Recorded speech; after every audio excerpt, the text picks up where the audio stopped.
আমাদের সমাজের মধ্যে আমরা যারা হুজুর রয়েছি, আমরা এই পরিশ্রমের ক্ষেত্রে আমরা অনেকটাই বেশি।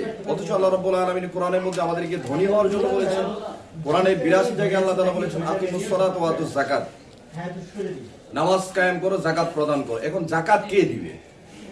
যাকাত দেওয়ার মতো আমাদের সমাজের মধ্যে যারা ধনী তারাই তো যাকাত দেবে। আমরা যদি সাহাবাদের জামানা দেখি, ওসমান রাদিয়াল্লাহু তাআলা তিনি ব্যবসায়ী ছিলেন, আবু বকর রাদিয়াল্লাহু তাআলা তিনি ব্যবসায়ী ছিলেন, এবং অন্যান্য সাহাবায়ে কেরাম তারা সবাই ব্যবসায়ী ছিলেন। কিন্তু বর্তমানে আমাদের ইমাম সমাজ তারা ব্যবসার দিকে এতটাই নিজেদেরকে অনগ্রাহীভাবে তৈরি করেছেন যে 5,000 টাকা ইমামতি করতে রাজি, কিন্তু ব্যবসা করতে রাজি না।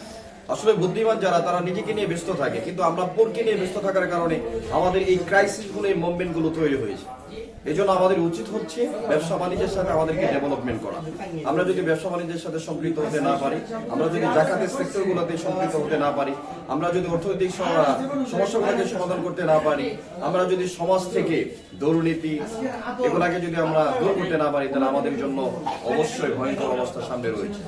এই জন্য জাকাত ব্যবস্থাপনা, জাকাত যদি আমরা দিতে পারি, বর্তমানে বাংলাদেশের যে অর্থ ব্যবস্থা, এই বাংলাদেশের অর্থ ব্যবস্থার মধ্যে বাংলাদেশের যে জনগণের কাছে যে টাকাগুলো রয়েছে বা বাংলাদেশের অর্থনীতি অবস্থা, এই পুরা অর্থনীতি ব্যবস্থার ভিতরে পুরা টাকাটা প্রায় অর্ধেক মানুষের টাকাগুলোকে যদি ব্যবসায়িক খাতে যদি আমরা বিনিয়োগ করতে পারতাম, আমরা যদি ওলামায়ে কেরামের জন্য কর্মসংস্থান তৈরি করে দিতে পারতাম। আমরা যদি এখানে একটু কথা বলতে চাই, দেখেন আজকে হাজার হাজার লক্ষ লক্ষ ওলামায়ে কেরাম মধ্যপ্রাচ্যের দিকে তারা চলে যাচ্ছে। তার কারণ কি? What is reason? তার কারণ হচ্ছে এখানে দেশের মধ্যে কোনো কর্মসংস্থান নেই, বহির্বিশ্বে আমাদের কোনো কর্মসংস্থান নেই। এই কর্মসংস্থানের জন্য আমরা যদি নিজেরা ইন্ডাস্ট্রি তৈরি করতে না পারি, আল্লাহ তাআলা কোরআনের মধ্যে বিভিন্ন জায়গায় বলেছেন। কারণ আল্লাহ তাআলা সূরা জুমার মধ্যে বলেছেন ইয়া আইয়ুহাল্লাযীনা আমানু ইযা নুদিয়া লিস-সালাতি মিন ইয়াউমিল জুমআতি ফাসআউ ইলা যিকরিল্লাহি ওয়া যারুল বাই' ফাইযা কুদিয়াতিস সালাত ফান্তাশিরু ফিল আরদ। নামাজ শেষ তোমরা জমিনে ছড়িয়ে ছিটিয়ে পড়ো। কিন্তু আমরা জমিনে আল্লাহর দেওয়া রিজিক অন্বেষণ করার ব্যাপারে আমাদের যে অলসতা, আমাদের যে দুর্বলতা, আমরা হীনমন্যতায় সবসময় ভোগী। অথচ আল্লাহ রাব্বুল আলামিন কোরআনের মধ্যে বলেছেন ওয়ালা তাহিনু ওয়ালা তাহজানু ওয়া আনতুম আ'লাউনা ইন কুনতুম মুমিনিন। ডন্ট বি স্যাড, আমাদের দুশ্চিন্তার কোনো কারণ নেই। কিন্তু এই পৃথিবীর মধ্যে আল্লাহ তাআলা যে সম্পদ দিয়েছে, এই সম্পদ আহরণ করার ক্ষেত্রে আমাদের কোনো ব্যক্তিগতভাবে কোনো এনআরসি কোনো উদ্যোগ নেই। এই জন্য আমরা আল্লাহ তাআলা ওই জাতির ভাগ্যকে পরিবর্তন করে না, যেই জাতি নিজেদেরকে পরিবর্তন করতে চায় না। আমাদের পরিবর্তনের জন্য আওয়াজ তুলতে হবে। আমরা যদি নিজেরা পরিবর্তন না হতে পারি, তাহলে সমাজ পরিবর্তন হবে না। আমরা যদি নিজেরা উদ্যোগ না নেই, তাহলে আমাদের সমাজের মধ্যে আমরা কোনো পরিবর্তন করতে পারবো না। এই জন্য আমাদের উচিত হচ্ছে বিভিন্ন ধরনের কর্মসংস্থান তৈরি করা।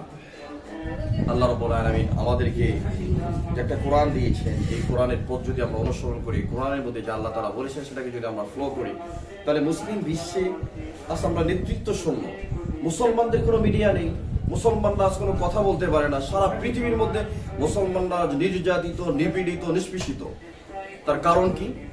আমি ব্যক্তিগতভাবে অ্যানালাইসিস করে দেখেছি যে মুসলমানদের এই পিছিয়ে পড়ার কারণ হচ্ছে মুসলমানদের ব্যক্তিগত কোনো মিডিয়া নেই।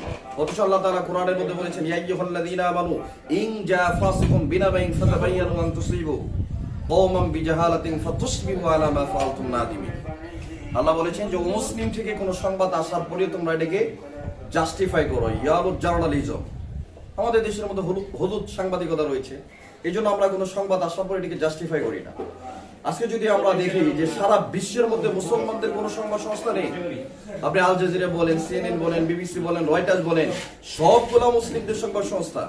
তাহলে মুসলমানরা মিডিয়া নেই। মুসলমানদের যদি আজকে মিডিয়া থাকতো, মুসলমানরা যদি তাদের কথাগুলো বহির্বিশ্বের মধ্যে তুলে ধরতে পারতো, আজকে ইরানের মতো অবস্থা হতো না। ইরানকে সারা পৃথিবী চাপ দিয়ে ধরেছে। ইভেন আমেরিকা, ইসরায়েল তারা যৌথভাবে ইরানকে আক্রমণ করতেছে। কিন্তু আমরা যদি আজকে ব্যক্তিগতভাবে আমাদের মিডিয়া তৈরি করতে পারতাম, আজকে যদি আরবের রাজপ্রাসাদকে বিক্রি করে দেওয়া হয়, সিএনএন, রয়টার্স, বিবিসির মতো 1000 সংবাদ সংস্থা তৈরি করা যাবে। কিন্তু দুঃখজনক বিষয় হচ্ছে আরবরা রয়েছে নারী নিরাপত্তা। এটা বড় চরম দুঃখজনক একটা বিষয়। এই জন্য আমাদের এই বিষয়গুলো নিয়ে গভীরভাবে আমাদের ওলামায়ে কেরাম সহ এবং আমাদের মুসলিম বিশ্বের যারা জাতীয় নেতা রয়েছেন, ওআইসি সহ, তাদেরকে এই বিষয়গুলো নিয়ে আমাদেরকে ফোকাস করতে হবে। আমরা এই বিষয়গুলো নিয়ে পিছিয়ে পড়ি, তাহলে আমরা আসলে সত্যিকার পথে আমরা এই লাইন থেকে লাইনচ্যুত হয়ে যাব। আমাদের উচিত হচ্ছে আমাদের দেশকে নিয়ে ভাবা, বহির্বিশ্ব নিয়ে ভাবা, ওলামায়ে কেরামের চিন্তা নিয়ে ভাবা।